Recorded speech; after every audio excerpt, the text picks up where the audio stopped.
आज की वीडियो में हम देखने जा रहे हैं सामान्य हिंदी। ये आर ओ उत्तर प्रदेश समीक्षा अधिकारी और सहायक समीक्षा अधिकारी। ठीक है, इसके एग्ज़ाम हुआ था, प्री एग्ज़ाम हुआ था 2017 का। ये 2017 का हम पेपर देख रहे हैं। 2021 का हमने देख लिया है और 2016 का हमने देख लिया है। 2016 के दोनों पेपर हमने देख लिए हैं, जो कि आपका एक री हुआ था वो भी हमने देख लिया, और उसके बाद जो 2016 में जो हुआ था, जो कैंसिल हो गया था, वो भी देख लिया। जो री हुआ था वो 2020 में हुआ था। तो हमने 3 पेपर पूरे देख लिए हैं। अब हमारा चल रहा है 2017 का, और 17 में भी ये सेकंड पार्ट है। इसमें आधे पर्सन हमने कर लिए हैं, आज हम आधे पर्सन और कर लेंगे। तो चलिए शुरू करते हैं। ये हमारा टारगेट चल रहा है 11 फरवरी 2023 का। आपको पता है पेपर 11 फरवरी को है, टाइम बहुत कम बचा है। चलिए शुरू करते हैं। आज हम देखेंगे वाक्य और वर्तनी संबंधी अशुद्धियों से संबंधित प्रश्न। प्रश्न नंबर 21 है, 20 हमने कर लिए हैं पहले। निम्नलिखित शब्दों में वर्तनी की दृष्टि से कौन सा शब्द अशुद्ध है? यहाँ पर अशुद्ध पूछा गया है, यानी हमें जो सही है वो काट देना है, जो अशुद्ध है वो ढूंढ लेना है। पुष्पांजलि, पुष्पांजलि ऐसे लिखा रहता है। पुष्पां, जब भी नाक का स्वर आता है ना तो हमारी बिंदी लगती है। अंक का स्वर जब आता है बिंदी लगती है और चंद्र बिंदी लगती है। पुष्पांजलि। और निरपराध, निरापराध नहीं होता ये, निरपराध होता है, तो ये वाला गलत हो जाएगा आपका। भास्कर, ये सही लिखा है भास्कर। उज्जवल ऐसे ही लिखा जाता है उज्जवल, तो आपका हो जाएगा बी, जो कि अशुद्ध है। तो निरपराध वर्तनी अशुद्ध है, इसका वर्तनी होती है निरपराध, निरपराध। ठीक है, निरपराध, जबकि शेष वर्तनी की दृष्टि से शुद्ध है। अगला प्रश्न देखते हैं। अशुद्ध वर्तनी का शब्द है, अशुद्ध वर्तनी बतानी है इसमें। वार्ड में, ये सही लिखा हुआ है वार्ड में। वैमनस्य, ये भी सही लिखा है। शायद आप हिंदी की किताबें पढ़ते होंगे तो आपको ये सारे शब्द मिल जाएंगे। वार्ड में भी ऐसे लिखा जाता है, वैमनस्य भी ऐसे लिखा जाता है। उत्कर्ष भी ऐसे ही लिखा जाता है, उत्कर्ष। मिथिलेश कुमारी, मिथिलेश कुमारी नहीं होता, मिथिलेश कुमारी होता है, तो ये वाला आपका गलत है। वैसे भी ये 3 सही है, तो एक ही जो बचेगा वो गलत हो जाएगा, तो आपका हो जाएगा आंसर डी। मिथिलेश कुमारी अशुद्ध वर्तनी है, इसके बदले होता है मिथिलेश कुमारी, मिथिलेश कुमारी ऐसे लिखा जाता है। अगला प्रश्न देखते हैं। निम्नलिखित में से एक शब्द अशुद्ध है, फिर से अशुद्ध बताना है हमें।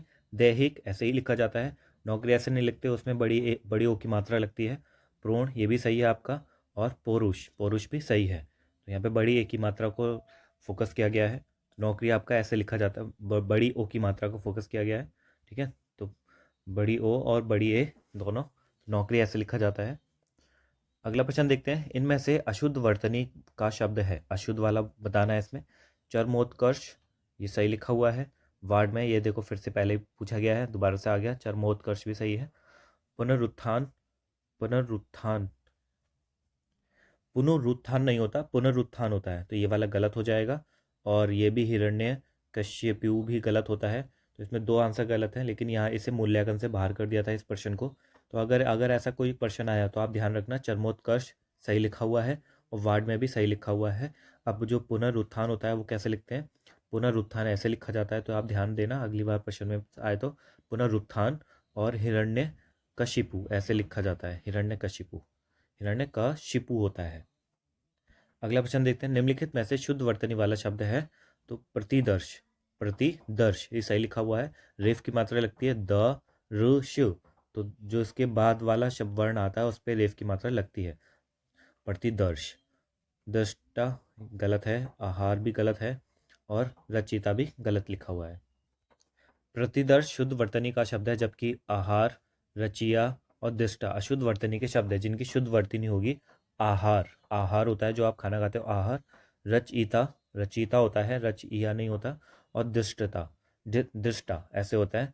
द, फिर रेफ की मात्रा द्र, फिर आदर्श, फिर टा, दृष्टा। अगला प्रश्न देखते हैं। निम्नलिखित में से अशुद्ध वाक्य है, अशुद्ध वाक्य बताना है यहाँ पर। गौतम ऋषि की पत्नी का नाम अहल्या था, गौतम ऋषि की पत्नी का नाम अहिल्या था, ये सही है। ठीक है, सही लिखा हुआ है। इस कार्य में बहुत विलंब हो गया है, इस कार्य में बहुत विलंब हो गया है, ये भी सही है लिखा हुआ है। रसगुल्ला बहुत स्वादिष्ट है, ये भी सही लिखा हुआ है, रसगुल्ला बहुत स्वादिष्ट है। एक गुलाब की माला खरीद लेना, एक गुलाब की माला खरीद लेना, एक गुलाब की माला कैसे हो सकती है? गुलाब की एक माला हो सकती है, ठीक है, माला एक होती है। एक माला खरीदने, ना कि एक गुलाब की माला। तो ये वाला आपका गलत हो जाएगा, और आपका अशुद्ध बताना तो डी आपका हो जाएगा आंसर सही। प्रश्न में उल्लेखित वाक्य एक गुलाब की माला खरीद लेना अशुद्ध है, क्योंकि इसमें एक गुलाब की माला के स्थान पर गुलाब की एक माला होना चाहिए था। अगला प्रश्न देखते हैं, निम्नलिखित में से शुद्ध वाक्य है भारत कभी ब्रिटेन के अधीन था। शुद्ध वाक्य बताना है यहाँ पर। भारत कभी ब्रिटेन के अधीन, अधीन होता है, अधीन नहीं होता, तो ये गलत लिखा हुआ है। निरपराधी व्यक्ति को दंड नहीं मिलना चाहिए, ये भी आपका गलत है, ये भी गलत हो गया। बादशाह ने मुक्त हस्त दान दिया, मुक्त हस्त दान दिया, ये आपका सही है। उसे पैतृक संपत्ति में हिस्सा नहीं मिला, ये भी गलत है। पैतृक नहीं होता, पैतृक होता है, यहाँ पर ये गलत हो जाएगा। और यहाँ पे निरपराधी नहीं होता, निरपराध होता है, तो यहाँ पर ये शब्दों में गलती कर दी है। प्रश्न में उल्लेखित वाक्यांश बादशाह ने मुक्त हस्त दान दिया के अतिरिक्त शेष सभी अशुद्ध है, क्योंकि अधीन के स्थान पर अधीन होना चाहिए, निरपराधी के स्थान पर निरपराध होना चाहिए और पैतृक के स्थान पर पैतृक होना चाहिए। तो आप इनके शुद्ध रूप भी देख लेना, अगले पेपर में अगर ये पूछे जाएँ तो आपको पता चले। निरपराध ऐसे लिखा जाता है, पैतृक भी ऐसे लिखा जाता है और अधीन ऐसे लिखा जाता है, ना कि अधीन होता है। अगला प्रश्न देखते हैं, निम्नलिखित में से कौन सा वाक्य अशुद्ध है। इसमें अशुद्ध वाक्य बताना है, जो गलत है वो बताना है। वह अनेकों मामलों में गवाह था, अनेकों मामलों, ठीक है, ये गलत हो जाएगा, अनेकों मामलों नहीं होता। नुपुर की ध्वनि मनमोहक है, ये सही है, नुपुर की ध्वनि मनमोहक है।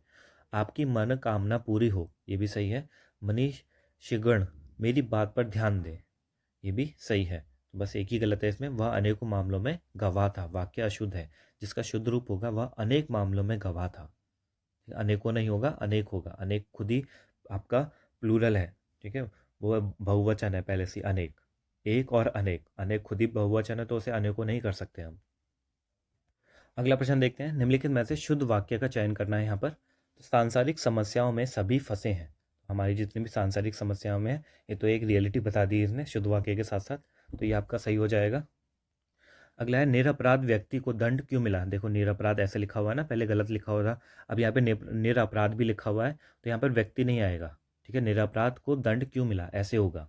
और हिंदी देवनागरी लिपि में लिखी जाती है, ये बिल्कुल सही लिखा हुआ है, लेकिन यहाँ पर क्या गलती, लिपि, लिपि ऐसे नहीं लिखे जाता, लिपि में बड़ी छोटी ई की मात्रा आती है, लिपि, ठीक है।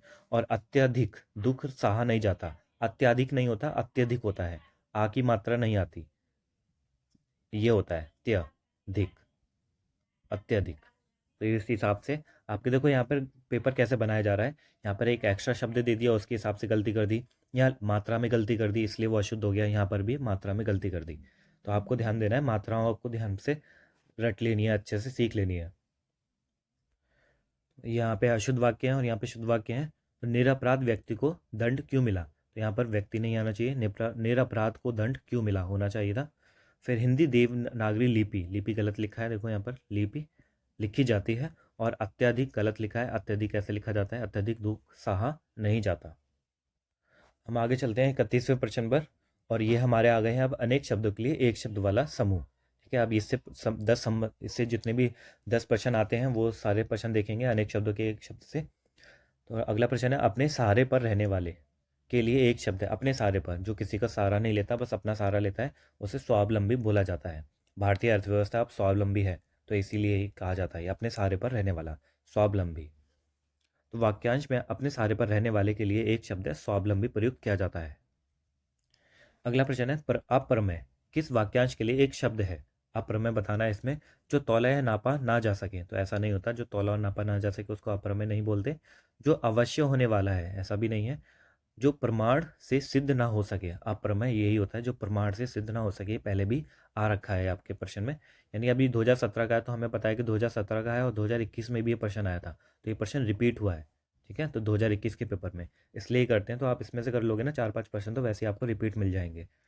तो आपका अप्रमेय का जो होता है वो होता है आपका जो प्रमाण से सिद्ध ना हो सके, जो समय पर संभव ना हो, ये भी नहीं होता, उसे तो असंभव बोलते हैं। फिर वाक्यांश में जो प्रमाण से सिद्ध ना हो सके के लिए एक शब्द है अप्रमेय।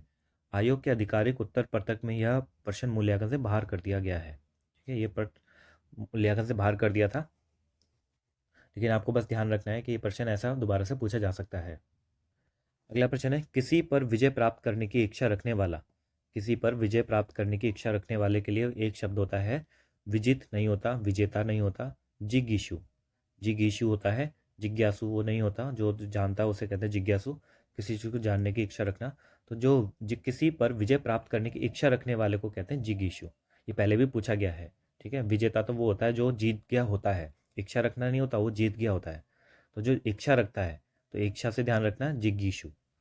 अगर यहाँ पर ये होता किसी पर विजय प्राप्त कर ली उसने, ठीक है, कर ली, तो होता विजेता। किसी पर विजय प्राप्त करने की इच्छा रखने वाले के लिए होता है जिज्ञासु। अगला प्रश्न है, जो स्त्री सूर्य भी ना देख सके, जो स्त्री सूर्य भी ना देख सके उसे क्या बोलते हैं? तो शास्त्रज्ञा, असूर्यंशा, स्त्रीण, दुर्निवार। स्त्रीण पहले भी पूछा गया है, तो इसको बोलेंगे असूर्यंशा, असूर्य, सूर्यंशा। ये बोला जाता है जो स्त्री सूर्य भी ना देख सके। जो स्त्री सूर्य भी ना देख सके उसके लिए असूर्यंशा प्रयुक्त किया जाता है। अगला प्रश्न है, कुछ खास शर्तों पर किसी कार्य को करने का समझौता, कुछ खास शर्तों पर किसी कार्य को करने का समझौता। इसके लिए एक शब्द होता है, कर्मठा नहीं होता, बेलदारी भी नहीं होता, ठेकेदारी भी नहीं होता, संविदा। ये होता है संविदा। जब हम कानूनी रूप से कोई समझौता कर लेते हैं, कुछ खास शर्तें होती हैं, एग्रीमेंट होता है, वो से बोला जाता है संविदा। संविदा आपने देखा होगा, न्यूज़ में भी आता रहता है। तो इसे संविदा बोला जाता है, जो किस कुछ खास शर्तों पर किसी कार्य को करना होता है। तो अगला प्रश्न है, जिसकी पहले से कोई आशा ना हो, जिसकी पहले से कोई आशा ना हो उसे क्या बोलते हैं? अप्रत्याशित। अप्रत्याशित बोला जाता है उसे। आशातीत तो वो होता है जो आशा होता है, आशाजनक, जो हम जानते हैं कि भी ये तो आशाजनक था। प्रत्याशित ये वो नहीं होता। अप्रत्याशित होता है जिसकी पहले से कोई आशा ना हो, और जिसकी आशा हो उसे बोलते हैं प्रत्याशित।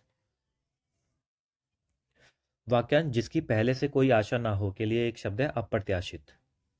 अगला प्रश्न है, राज्य द्वारा निकाला गया आधिकारिक आदेश, राज्य द्वारा निकाला गया आधिकारिक आदेश होता है, ये टर्म पूछ लिया गया है यहाँ पर, उसके लिए क्या बोला जाता है? अधिनियम। ये आदेश नहीं होता, ये उसे बोला जाता है अध्यादेश, ठीक है। तो राज्य द्वारा निकाला गया आधिकारिक जो आदेश होता है उसे अध्यादेश बोला जाता है, अधिनियम तो बनता है बाद में। अधियाचन और अधिसूचना इन्हीं बोला जाता, ये आपका आ जाएगा अध्यादेश, इसे अध्यादेश बोला जाता है। अगला प्रश्न है, वह स्त्री जिसका पति परदेश या विदेश गया हो उसे क्या बोलते हैं? जिसका पति विदेश गया हो। नवोड़ा नहीं, प्रवत्यस्य पति का, प्रोषित पति का, और आगत पति का, तो उसे बोलते हैं प्रोषित पति का, ठीक है। सी इसका ऑप्शन होगा, विदेश गया हो, प्रोषित, प्रोषित से ध्यान रखना विदेश। वह स्त्री जिसका पति विदेश गया हो वाक्य के लिए होता है प्रोषित, प्रोषित पति का। जबकि आगत पतिका का अर्थ है जिसका पति प्रदेश से आया हो, आगत पतिका। अगला प्रश्न है, पैर से सिर तक, पैर से सिर तक के लिए एक शब्द बताना है आपको। शिख नख नहीं होता, शिरों पर नहीं होता, पाद मस्तक नहीं होता, आपाद मस्तक, ये सही है, आपाद मस्तक। पैर से सिर तक, आपाद मस्तक। पैर से सिर तक के लिए जो शब्द है वो है आपाद मस्तक। अगला और लास्ट प्रश्न है यहाँ का, इस वाले पार्ट का। इसके बाद हम तत्सम और तद्भव देखेंगे, उसके 20 प्रश्न। अब अनुचित बात करने के लिए आग्रह करने वाला, अनुचित बात करने के लिए आग्रह करता है उस व्यक्ति को क्या बोला जाता है? दुराग्रही, ठीक है। दुराग्रही महाभारत में आपने बहुत देखा होगा, या फिर कोई ऐसे सीरियल होते हैं पुराने वाले, उसमें आते हैं, ए दुराग्रही, हिम्मत कैसे हुई तुम्हारी, ऐसी वाली। तो अनुचित बात करने के लिए आग्रह करने वाले को बोला जाता है दुराग्रही। तो अनुचित बात करने के लिए आग्रह करने वाले को बोला जाता है दुराग्रही। और जबकि उचित अनुचित बात करने के लिए आग्रह के लिए दुराग्रह शब्द का प्रयोग किया जाता है। तो यहाँ पर ध्यान देना, अनुचित बात के लिए आग्रह करने वाले को बोला जाता है दुराग्रही, और अनुचित बात के लिए आग्रह करता है जो, तो उसे बोलते हैं दुराग्रह। वैसे तो दोनों में कोई मीनिंग अलग नहीं लग रहा होगा, लेकिन तब भी दोनों को ध्यान में रखना है आपको। अनुचित बात के लिए आग्रह दुराग्रह, अनुचित बात के लिए आग्रह करने वाला दुराग्रही। यहाँ पर हमारा पार्ट 2 होता है ख़त्म। अब हम मिलते हैं पार्ट 3 के लिए अगली वीडियो में। तब तक के लिए बाय बाय।